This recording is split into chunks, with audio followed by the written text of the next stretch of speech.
Thanksgiving est annulé. La maison n'a pas d'électricité. Tout le monde reste à la maison. A texté maman. Ce soir-là, je suis passé en voiture devant la maison du lac de ma sœur et j'ai vu les voitures de tout le monde dehors. Quelques minutes plus tard, elle a publié « Le meilleur Thanksgiving de tous les temps ». Je ne les ai pas confrontés. J'ai simplement annulé la croisière de Noël à 25 000 $ que j'avais réservée pour la famille. Le lendemain matin, 47 appels manqués. Tu ne peux pas annuler nos vacances pour un petit dîner. Je m'appelle Maya Bennett. J'ai 34 ans. Et à 9h12 le matin de Thanksgiving, ma mère m'a envoyé un texto. Thanksgiving est annulé. La maison du lac n'a pas d'électricité. Tout le monde reste à la maison. Je l'ai cru. J'ai même répondu, as-tu besoin de quelque chose? Elle m'a demandé d'apporter un sac isotherme avec des pains de glace et 2 tartes réfrigérées à la maison du lac de ma sœur pour que la nourriture ne s'abîme pas avant l'arrivée de l'équipe des services publics. Les routes à l'extérieur de Nashville étaient dégagées, alors ce soir-là, je suis allé les aider. Toutes les lumières de la maison du lac étaient allumées.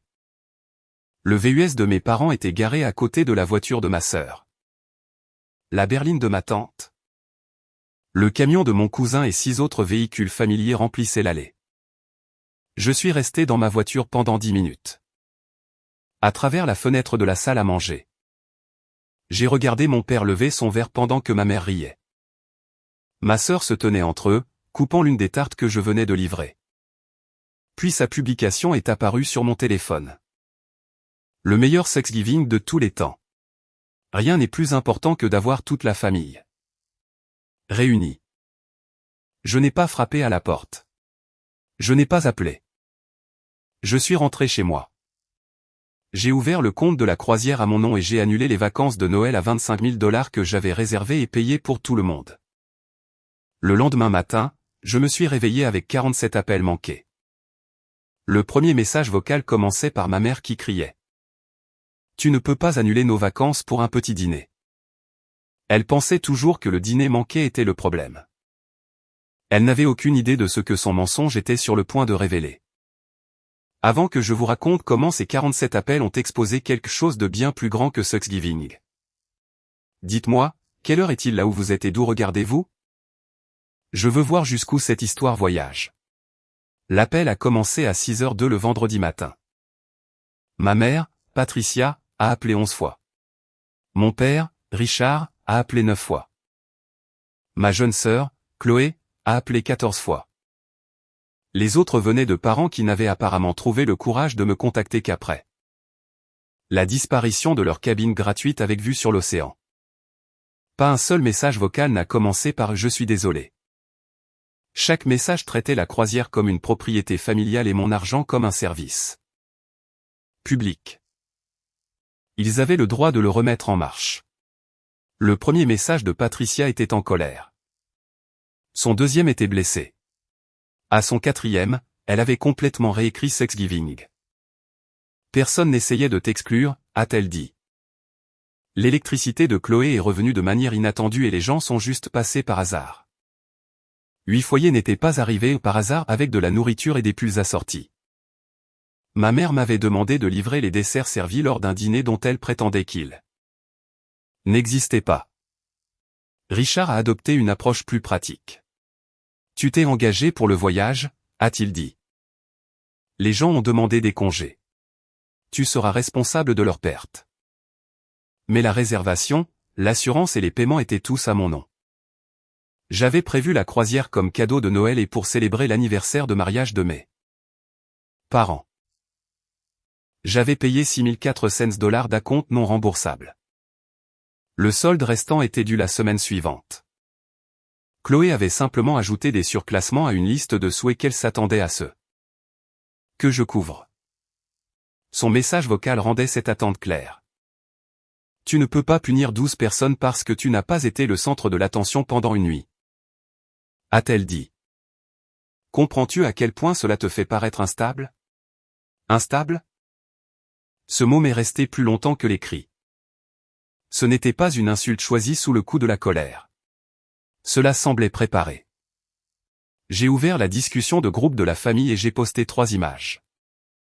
Le texto d'annulation de Patricia. Une photographie des voitures devant la maison brillamment éclairée. Et la légende publique de Chloé avec son horodatage. En dessous, j'ai seulement écrit « Panne de courant, n'est-ce pas ?» Puis j'ai désactivé les notifications. Pas d'argument signifiait pas de phrase qu'il pourrait recadrer, transmettre ou réinterpréter. Pendant 20 minutes, le silence a semblé presque paisible. Puis un message est arrivé de Martin Keller, mon ancien superviseur. Martin avait travaillé avec Richard des années auparavant et le voyait encore lors d'événements professionnels locaux.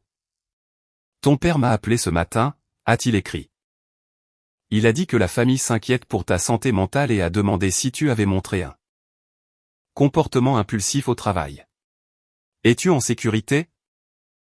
J'ai fixé ce message jusqu'à ce que les lettres semblent s'aiguiser. Il n'essayait plus de justifier un dîner malhonnête. Il construisait une liste de témoins contre moi. J'ai appelé Martin. Je l'ai remercié d'avoir pris de mes nouvelles et je lui ai demandé d'écrire exactement ce que Richard avait dit pendant que c'était frais dans sa mémoire. J'ai expliqué l'annulation de la croisière en 2 phrases factuelles et je lui ai envoyé les captures d'écran. Martin semblait embarrassé de m'avoir contacté, mais j'étais reconnaissante qu'il l'ait fait. Mon père avait supposé qu'une ancienne connexion professionnelle me ferait peur et m'amènerait à obéir. Au lieu de cela, il m'avait donné un enregistrement indépendant de sa campagne de dénigrement. À midi, un ami de la famille avait reçu la même histoire. Maya avait eu un épisode émotionnel et pourrait avoir besoin de soutien. Personne ne s'est demandé pourquoi 12 adultes avaient accepté des vacances de $25 000 de la part d'une femme qu'ils craignaient supposément. J'ai sauvegardé chaque message, capture d'écran et reçu dans un dossier appelé Sexgiving. Le mensonge était devenu secondaire. Une fois pris, ma famille avait coordonné une attaque contre ma crédibilité au lieu de présenter une seule excuse. Quand une famille commence à appeler votre employeur pour rendre ses mensonges officiels. Désaccord familial est-il encore un nom honnête pour ce que c'est? À 12h17, Patricia a laissé son dernier message vocal de la journée.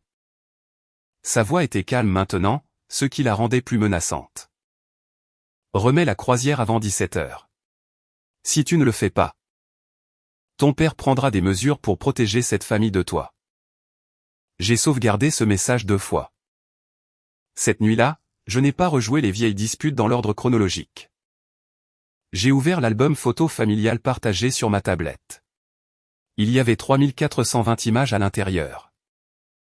Une histoire numérique brillante d'anniversaire, de remise de diplôme, de vacances. De visites à l'hôpital, de nouvelles entreprises et de rassemblements de week-end. J'en avais vu la plupart auparavant. Cette fois, j'ai arrêté de regarder les sourires et j'ai étudié les bords. La première photographie datait du Thanksgiving précédent. Tout le monde se tenait derrière la table de Patricia tandis que la moitié de mon corps apparaissait. À l'extrême gauche.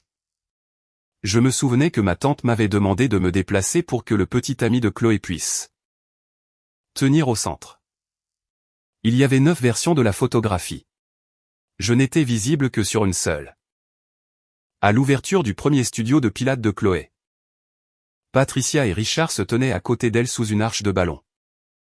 J'étais caché derrière des fleurs. Tenant les lecteurs de cartes que j'avais achetés lorsque son budget s'était épuisé. La légende disait. Construit à partir de rien. Entouré des 2 personnes qui n'ont jamais cessé de croire en moi. J'avais passé la semaine précédente à corriger gratuitement ses factures de fournisseurs et sa paie. À l'extérieur de l'hôpital Saint-Thomas après l'opération de Richard, Chloé avait écrit. Une fille est toujours là quand son père a besoin d'elle. Elle est arrivée 40 minutes avant sa sortie. J'avais utilisé 16 jours de vacances pour gérer ses médicaments, son assurance, son transport et ses repas.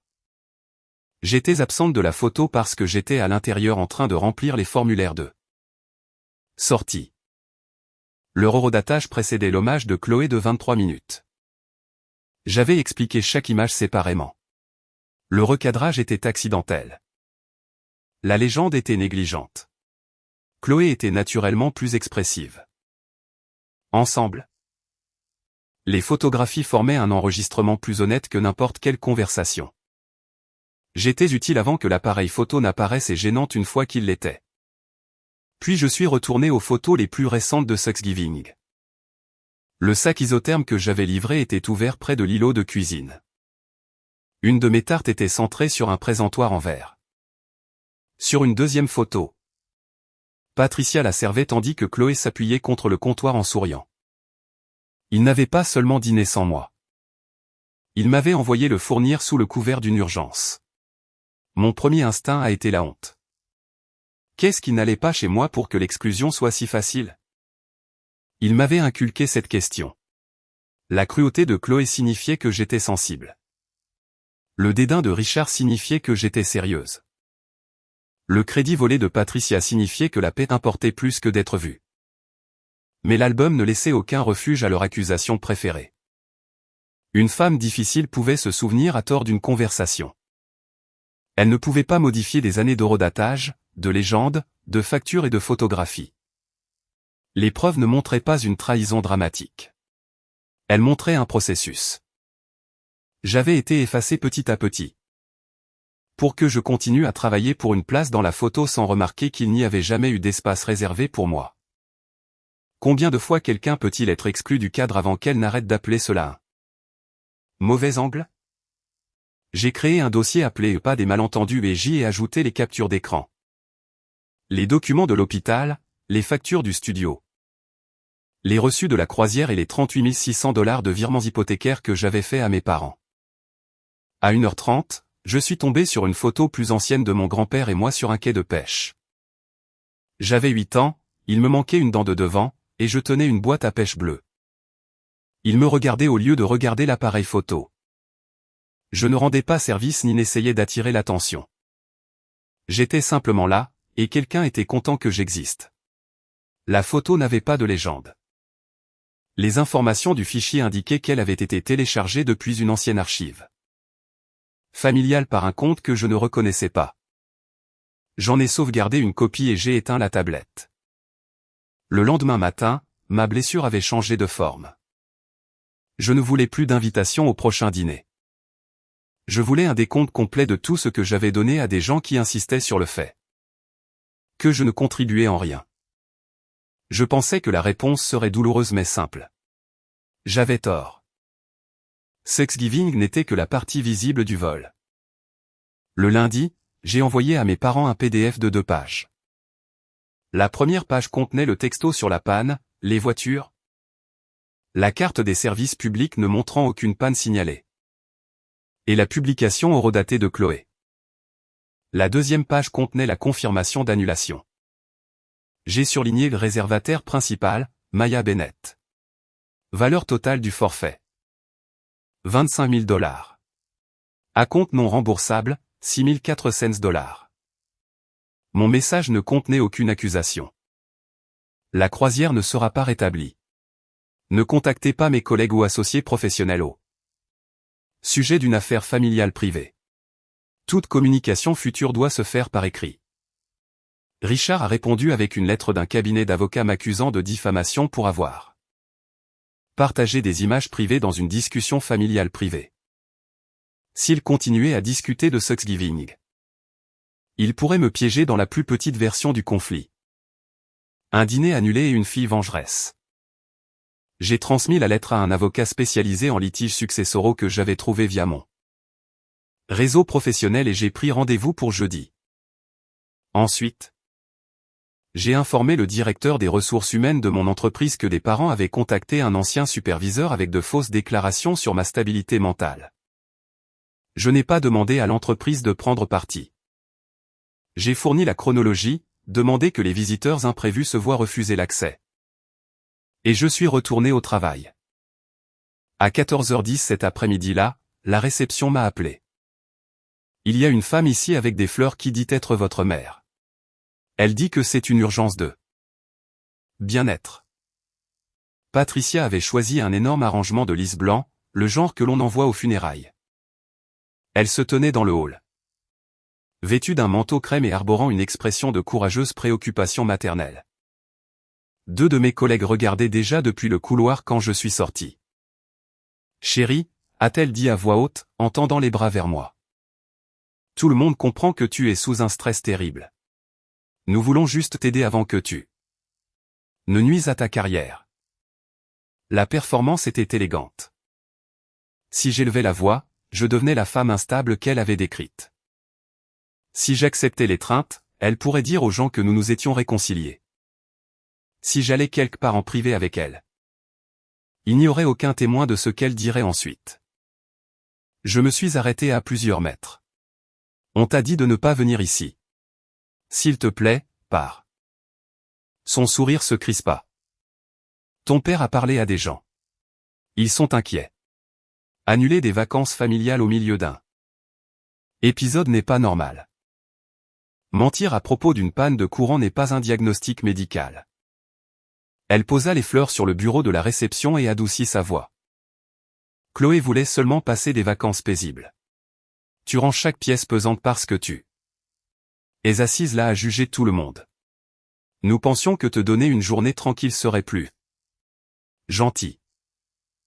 Voilà. L'exclusion déguisée en soin. L'humiliation administrée comme traitement. J'ai demandé à la sécurité de la raccompagner à la sortie. Elle a résisté juste assez longtemps pour dire à la réceptionniste, « S'il vous plaît. Appelez-moi si Maya se comporte étrangement. » Puis les portes en verre se sont refermées derrière elle. J'ai sauvegardé le numéro d'incident de sécurité et j'ai demandé au RH de conserver les images. La réception a fait don des fleurs à un centre de vie assisté où, au moins, la performance est devenue utile. Chloé a fait circuler une feuille de calcul listant les dommages de l'annulation de Maya, y compris des frais de transport aérien imaginaires. Un forfait spa non acheté et $2000 pour détresse émotionnelle. Un cousin me l'a transmise.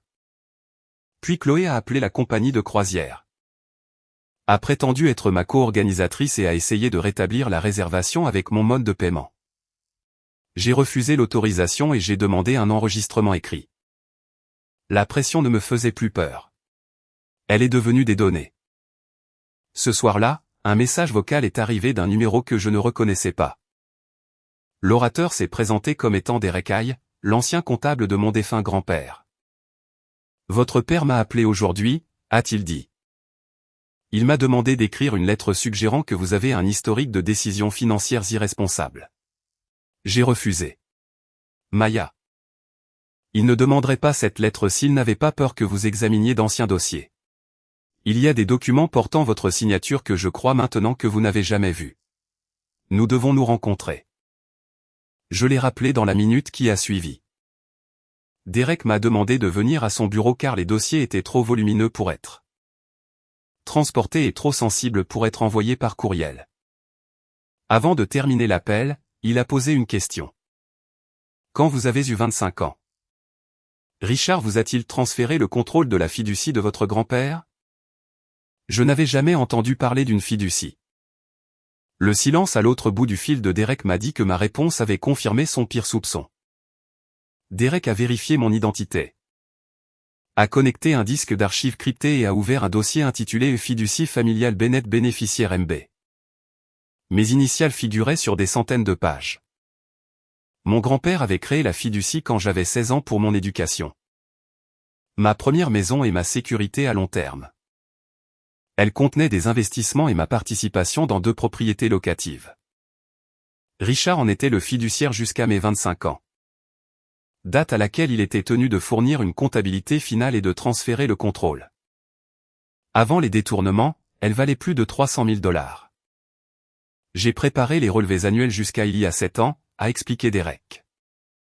Quand vous avez eu 25 ans, j'ai posté les documents de distribution à votre adresse enregistrée. L'adresse était la maison de mes parents, bien que j'ai déjà déménagé à Nashville. Derek a ouvert un accusé de réception numérisé. Il déclarait que j'avais reçu une comptabilité complète. Accepter la distribution et libérer Richard de toute responsabilité future. La signature ressemblait à la mienne de loin. De près, le M majuscule penchait dans le mauvais sens. Je n'ai pas signé ça. C'est ce que j'avais besoin d'entendre directement de vous. Des années plus tôt, Derek avait remis en question des transactions inhabituelles. Richard l'avait remplacé et avait envoyé la décharge comme preuve que la fiducie avait été réglée. Derek avait conservé les archives selon les instructions de mon grand-père. Mais la décharge et mon silence lui avaient fait croire que j'avais choisi de ne pas contester Richard. L'appel frénétique a changé cela. Richard n'avait pas demandé à Derek d'expliquer la fiducie. Il lui avait demandé de me discréditer avant que je ne la trouve.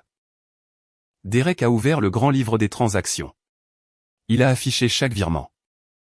Dans la colonne source, ligne après ligne, on pouvait lire compte bénéficiaire Maya Bennett.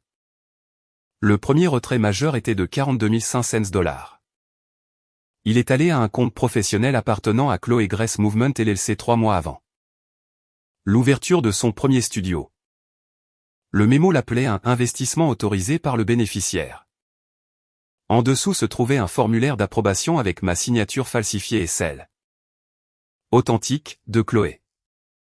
31 800 $ supplémentaires ont payé le loyer du studio, l'équipement. L'image de marque et une retraite. Patricia avait loué Chloé pour avoir bâti une entreprise sans aide. Pendant que je travaillais les week-ends pour ma certification comptable et que je payais des prêts étudiants dont je n'aurais jamais dû avoir besoin. Derek a fait défiler plus loin. Un virement de 96 000 $ a quitté ma fiducie 14 jours avant que Chloé n'achète la maison du lac. Par l'intermédiaire de son entreprise. La destination était le compte séquestre de la société de titres. C'était la compte. Pendant plusieurs secondes, je n'entendais que le ventilateur de l'ordinateur portable. La maison où ils avaient célébré 100 mois avait été achetée avec de l'argent qui m'avait été volé. Ils avaient utilisé mon dessert, mon héritage et mon absence pour créer leur photographie parfaite. Je m'attendais à pleurer. Au lieu de cela, j'ai ressenti un calme contre nature. Montrez-moi tout, ai-je dit. Richard avait également utilisé une procuration financière générale que j'avais signée à 18 ans. Croyant qu'elle couvrait les urgences universitaires. Il l'a utilisée pour vendre ma part dans les propriétés locatives et diriger les produits vers un compte contrôlé par lui et Patricia. Patricia avait signé en tant que témoin sur plusieurs instructions. Elle avait également reçu 52 000 $ étiquetés au remboursement des soins. Bien que la fiducie n'autorisait pas le remboursement parental et que les dates couvraient des années où j'étais financièrement indépendante. Les relevés bancaires ont montré qu'une partie de cet argent a servi à des rénovations dans la maison principale de mes parents. Des détournements plus modestes ont payé la certification de Chloé. La location d'un véhicule et les taxes de la maison du lac.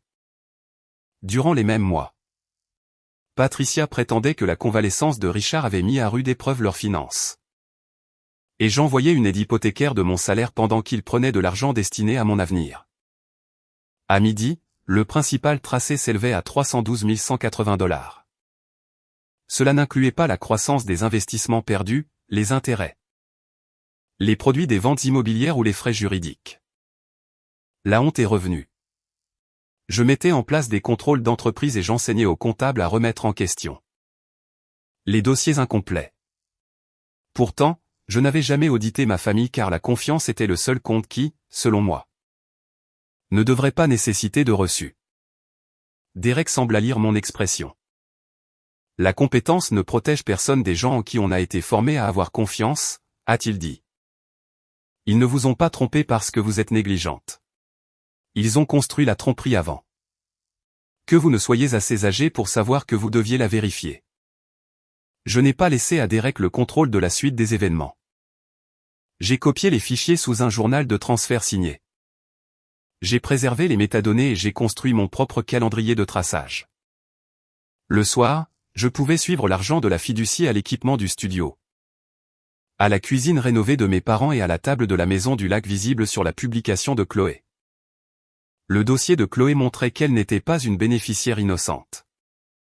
Elle avait signé de fausses approbations et classé les virements comme des apports en capital de ma part, faisant paraître le studio mieux financé lorsqu'elle a demandé un financement. Le lendemain matin, j'ai rencontré Sarah Nguyen, l'avocate en litige successoraux que j'avais contactée après la lettre de menace de Richard. Elle a examiné mon grand livre, les archives de Derek, la décharge falsifiée, la procuration et la tentative de changement de compte de la croisière. C'est un abus de confiance, Une utilisation frauduleuse de l'autorité, un détournement. Et potentiellement un faux et une fraude fiscale, a-t-elle dit. Ils ne peuvent pas faire jouer la prescription tout en cachant activement le compte. Sarah a préparé une demande civile d'urgence pour protéger les propriétés. Mon dossier d'expertise a été transmis à l'unité des crimes financiers de l'État. Un avis de préservation exigeait que ma famille conserve les messages, les relevés bancaires, les appareils et les dossiers commerciaux. Détruire quoi que ce soit créerait un nouveau problème, pas n'effacerait l'ancien. J'ai également exigé une correction des fausses affirmations envoyées à mes contacts professionnels. Je voulais que l'attaque contre ma réputation soit arrêtée aussi délibérément qu'elle avait commencé. Sarah a rédigé une mise en demeure civile leur donnant 72 heures pour accepter de préserver les actifs contestés, de céder le contrôle des comptes liés à la fiducie, de rétracter les fausses déclarations et d'entrer dans des négociations de restitution supervisées. La demande n'offrait pas le silence en échange d'argent. Le renvoi pénal avait déjà été soumis et suivrait son cours indépendamment. Leur choix était plus restreint. Coopérer avec le recouvrement ou nous forcer à demander à un tribunal de tout geler. Je voulais un dossier vierge, pas une vengeance construite sur une menace indéfendable. Il faisait passer la vérité pour quelque chose d'émotionnel et l'exploitation pour quelque chose de familial. Je répondrai avec des documents. Le samedi matin, j'ai disposé 3 classeurs identiques sur ma table de salle à manger. Chacun commençait par le texto de la panne de Thanksgiving. Derrière, venaient les dossiers de la croisière, la campagne de dénigrement, l'acte de fiducie, la décharge falsifiée, les virements et l'avis de préservation. Thanksgiving m'avait appris quelque chose d'utile. Ma famille était la plus honnête dans les premières secondes après avoir réalisé qu'un mensonge avait échoué. Je les ai invités à s'asseoir et j'ai donné à chacun d'eux un classeur. Patricia est entrée avec sa tristesse maternelle répétée.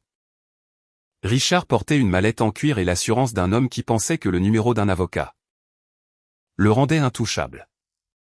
Chloé a ri en voyant les classeurs. Est-ce une autre présentation sur tes sentiments? A-t-elle demandé. Non, ai-je dit. C'est une comptabilité. Richard a ignoré ma demande de lire dans l'ordre. Son visage a changé au document de la fiducie. Patricia s'est arrêtée à sa signature de témoin. Chloé a serré le virement de la maison du lac jusqu'à ce que le papier se plie. Pour la première fois depuis Thanksgiving, aucun d'eux ne m'a dit que je surréagissais. Richard s'est remis le premier. Ce sont de vieilles transactions familiales. Ton grand-père m'a fait confiance pour user d'eux. Discrétion. Page 14, ai-je dit. La section 6 interdit les distributions à quiconque d'autre que moi. La page 32 est la décharge que vous avez soumise avec une signature falsifiée. La page 51 trace 96 000 $ de mon compte bénéficiaire à la séquestre de clôture de Chloé. Chloé a repoussé le classeur. Maman et papa m'ont dit que c'était un héritage anticipé. Alors pourquoi as-tu signé une approbation m'identifiant comme l'investisseur? J'ai signé des centaines de formulaires commerciaux. Tu en as signé 6 de ceux-ci en 4 ans. Sa confusion effrayée a disparu. Que peux-tu vraiment faire, a-t-elle dit. Qui croira une femme célibataire sans mari ni enfant qui a passé sa vie à jalouser sa sœur? Une semaine plus tôt, j'aurais peut-être défendu ma vie. Maintenant, j'ai regardé sa signature. La banque a déjà cru à la vérification de signature, ai-je dit. La société de titres a cru au registre de virement. Cette affaire n'a besoin de l'opinion d'eux. Personne sur moi. Richard s'est levé si vite que sa chaise a heurté le mur. Il a attrapé les premières pages de son classeur et les a déchirées en deux. Patricia a eu un hoquet de surprise. Chloé le fixait. J'ai attendu que les morceaux tombent sur mon tapis. Ce sont des copies. Le dossier complet a été livré à mon avocate et à un enquêteur des crimes financiers de l'État hier matin. Sa colère a disparu. Il était soudain un homme vieillissant fixant des preuves qu'il ne contrôlait plus. Patricia a commencé à pleurer. Maya. S'il te plaît. Nous avons pris des décisions pour la famille. Chloé avait besoin d'un départ. Tu as toujours été capable. Tu avais une carrière stable. Elle avait besoin de plus d'aide. Alors, vous avez volé l'enfant que vous pensiez capable de le supporter. Nous allions remplacer l'argent. Avec quoi? Elle a regardé Richard. Il a regardé le sol. Je me suis tourné vers Chloé. La maison du lac. Le capital du studio et les frais de propriété provenaient de ma fiducie. Tu as construit ton image d'indépendance avec mon nom comme source de financement caché. Elle s'est levée et m'a pointé du doigt. Tu as payé pour des choses parce que c'est comme ça que tu gardes le contrôle. La croisière. Leur hypothèque, tout. Tu utilises l'argent pour que les gens soient obligés de t'inclure. Ils avaient pris ce que j'offrais et ce que je n'avais jamais su exister. Puis avaient décrit ma générosité comme un défaut. Ils en voulaient à la possibilité que leur source de confort puisse développer des limites. J'ai fait glisser la mise en demeure civile.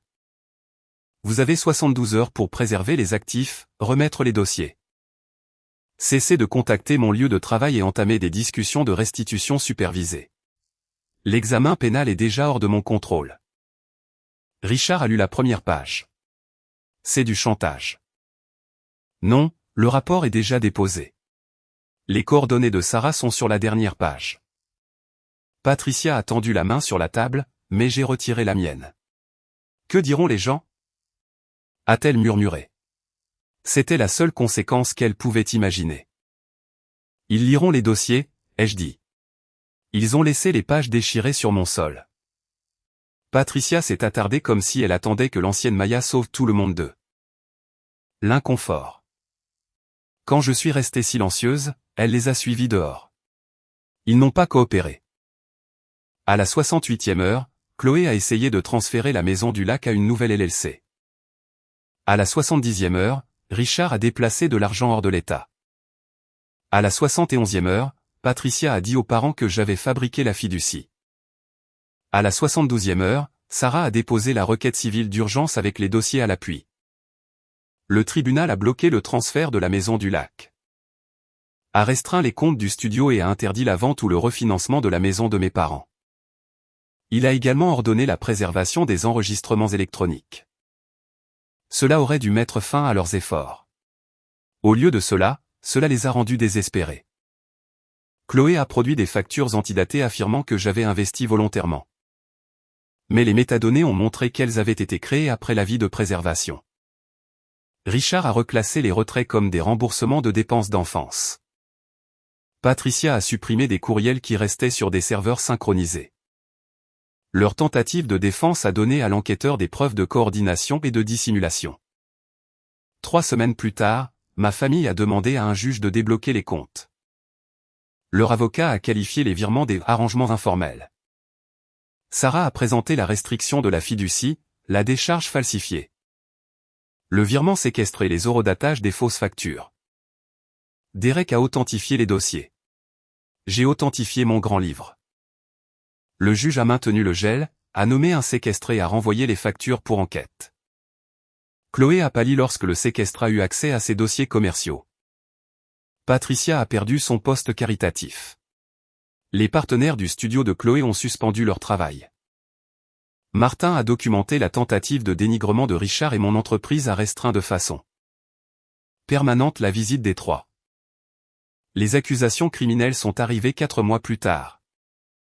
Après que les citations à comparaître ont confirmé la piste complète. Richard a été accusé de vol qualifié, d'abus de devoir fiduciaire, de faux et de tentative de dissimulation d'actifs. Patricia a été accusée de complot, de falsification de documents et de réception de fonds détournés. Chloé a été accusée de complicité de vol, de fausses déclarations commerciales et de fabrication de preuves. Le rapport ne mentionnait pas Sexgiving.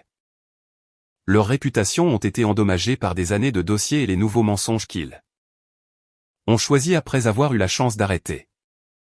Le matin où les accusations sont devenues publiques, mon téléphone a affiché un appel de Patricia. Il n'y a pas eu de tempête de 47 messages cette fois. Je l'ai laissé aller sur la messagerie vocale. Tu as ruiné cette famille, a-t-elle dit. J'ai sauvegardé le message dans le dossier des preuves, puis je l'ai fermé. Pour la première fois, sa version des événements ne nécessitait plus ma réponse. 14 mois plus tard, je vivais à Denver, où j'avais accepté une promotion pour diriger une équipe de contrôle financier. Je n'ai pas déménagé parce que Nashville leur appartenait.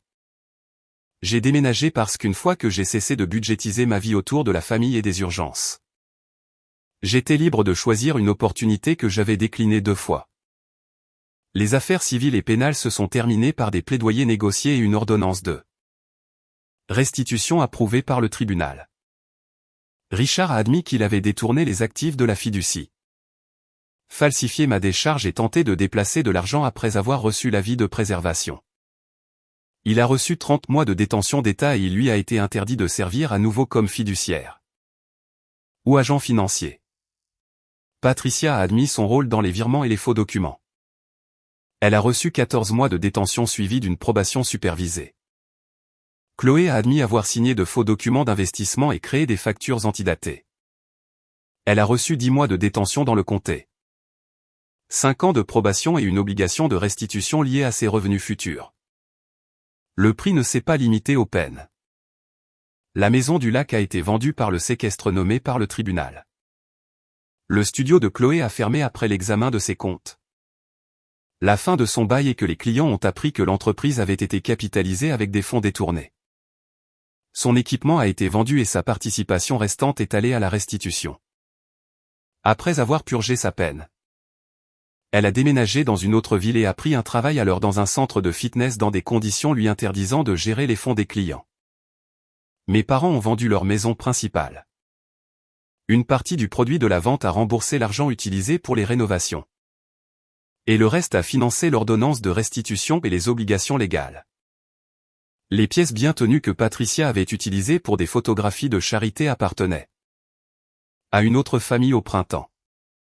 Lorsqu'elle a été libérée, elle a emménagé dans un modeste appartement et a découvert que de nombreuses personnes qu'elle avait recrutées pour remettre en question ma stabilité étaient soudainement trop occupées pour répondre à ses appels. Les parents qui les avaient défendus n'ont pas présenté d'excuses publiques. La plupart ont simplement disparu. Quelques-uns ont envoyé des messages soigneusement formulés disant qu'ils n'avaient pas connu toute l'histoire. Bien qu'ils ne l'aient jamais demandé lorsque seule ma réputation était en jeu. J'ai répondu à 2 cousins qui ont pris leurs responsabilités sans excuse. J'ai laissé les autres non lus. Le pardon n'était plus un billet d'entrée que n'importe qui pouvait exiger de moi. La comptabilité finale a placé le principal détourné, la croissance perdue, les produits de la propriété et les coûts recouvrables à plus de 440 000 $. Je n'ai pas tout reçu en une seule fois, et une partie de la restitution prendra des années. La justice n'a pas restauré la décennie au cours de laquelle j'ai payé des prêts étudiants à côté d'une fiducie dont j'ignorais l'existence. Elle n'a pas pu me donner la table de Thanksgiving que je pensais vouloir. Ce qu'elle a restauré, c'est la propriété de ma propre réalité. Une boîte est arrivée après que le séquestre a vidé le grenier de mes parents. Mon nom était écrit sur le dessus de l'écriture de mon grand-père. À l'intérieur se trouvaient des dossiers fiscaux, des leurres de pêche enveloppées dans du vieux papier journal, et la photographie originale que j'avais trouvée dans l'album numérique.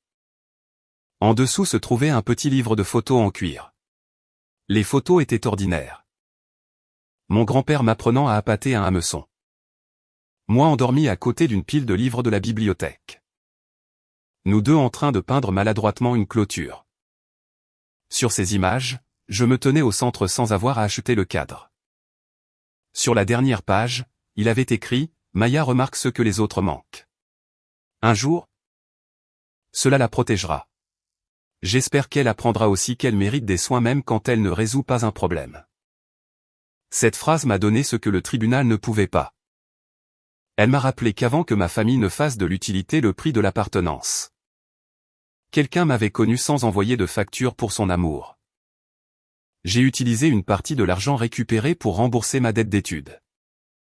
J'ai placé le reste sous gestion professionnelle et j'ai créé une petite bourse annuelle au nom de mon grand-père pour les adultes reprenant des études de comptabilité ou de littératie financière. Je ne l'ai pas annoncé aux parents ni mis sur les réseaux sociaux. Pour une fois, un acte n'avait pas besoin d'apparaître dans l'album familial pour être réel. La croisière annulée m'a coûté un acompte de 6 400 $. C'était la perte la plus précieuse que j'ai jamais acceptée. Elle a mis fin à un schéma dans lequel je payais pour la proximité. Ignorer les preuves et appeler l'exploitation de la loyauté. Ma vengeance n'a pas été de faire ressentir à ma famille la solitude qu'ils avaient arrangée pour moi à Thanksgiving. C'était de retirer mon travail, mon argent, mon silence et ma crédibilité du système qui les protégeait. Puis de laisser des conséquences vérifiées atteindre les personnes qui les avaient méritées. Parfois. La vengeance la plus propre n'est pas d'apprendre à blesser les gens de la manière dont ils vous ont blessé. C'est de retirer tout ce que vous avez fourni autrefois et de les laisser faire face à la vie que leurs choix ont créée. Depuis combien de temps gardez-vous le silence parce que les personnes qui vous blessent menacent de vous appeler celui ou celle qui a détruit la famille? Nous vous remercions sincèrement d'avoir passé du temps avec cette histoire.